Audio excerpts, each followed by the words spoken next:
On arrive toujours à trouver la place. On dit que on est tous capables d'être tous sous la même souka. Tout le peuple juif peut être sous la même souka. Alors on le voit bien, on est très serré, mais on arrive à trouver une place pour tout le monde. On va dire un petit mot sur la fête. Pas seulement sur la fête, sur l'ensemble de ce mois de fête, parce qu'on sait que c'est les fêtes depuis très longtemps. On a un mois entier qui est rempli de fêtes et on a énormément de chance. C'est un mois dans lequel chaque fête vient nous rappeler quelque part à chaque fois la même idée. C'est l'idée de l'unité dans le peuple juif. On a toutes les formes d'unité.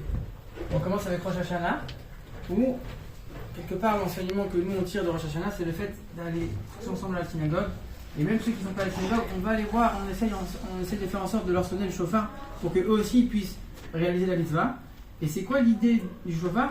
C'est de sonner un son qui est simple. C'est pas un instrument de musique où on commence à faire des variations. C'est un son qui est simple.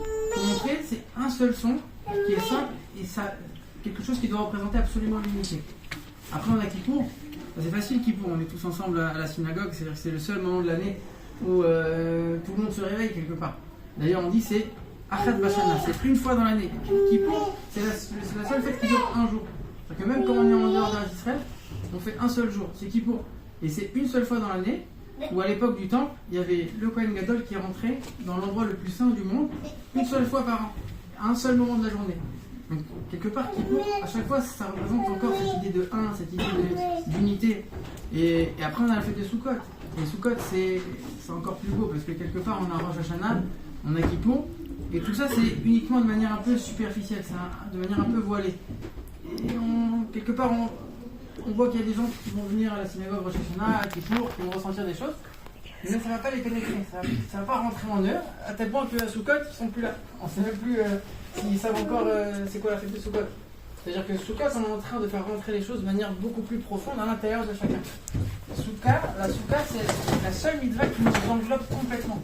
On rentre dans la Souka, on est complètement entouré par la mitzvah, et on voit que la mitzvah qu'on fait à Sukkot, c'est la mitzvah des 4 espèces, avec le loulav et le etrog. Pourquoi 4 espèces? Parce que chaque espèce représente une catégorie de juifs différents, que ce soit celui qui fait la Torah et les mitzvot, celui qui fait que la Torah, celui qui fait que les mitzvot, ou celui qui fait ni l'un ni l'autre. Et on les met les 4 ensemble, et s'il en manque un seul, alors c'est pas valable, pour te montrer que quelque part on a besoin de tout le monde. On est tous ensemble, tous dans l'unité. Il y a l'unité où on est tous ensemble dans la souka, on ne fait pas de différence, on est tous dans le même sac. Il y a l'unité où on montre la différence de chacun, et comment la différence de chacun, elle peut apporter quelque chose. Donc ça, c'est beaucoup plus fort. Après, on a quoi? Quand on a entre les deux jours de fête de Sukkot, on a la mi-fête. La mi-fête, c'est les moments où on va danser. On va faire Simchat Bet HaShoeva, on va tous danser ensemble. Et on nous rappelle cette idée que dans le temple, on versait de l'eau. Pourquoi de l'eau? Alors que normalement, on versait toute l'année du vin. Et pendant cette période, on versait de l'eau pour nous dire, même celui qui ne comprend pas, le vin, ça représente la compréhension, quelque chose qui a du goût. Quand on comprend quelque chose, ça a un goût, on apprécie plus ce qu'on comprend. Alors que quand on fait les choses machinalement, il y a moins de goût. Même celui qui ne comprend pas, même celui qui est un peu simple, lui aussi, on le prend avec nous et on va danser et on va rester dans cette même idée d'unité. Et ça culmine avec la fête de Simchat Torah.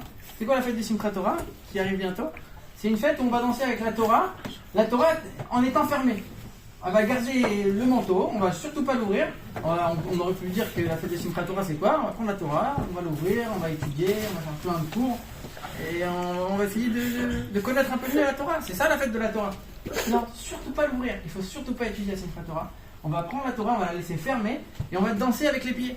Pour montrer que n'importe qui, même celui qui a un niveau de pied, même celui qui connaît pas, celui qui comprend pas, celui qui est un peu simple, même lui, il va s'unir avec le reste du peuple, il va faire partie de l'ensemble du peuple juif. Et on a donc un mois entier de fêtes qui vient nous rappeler à chaque fois l'unité, à chaque fois l'importance de chacun, à chaque fois comment chacun est précieux dans le peuple juif.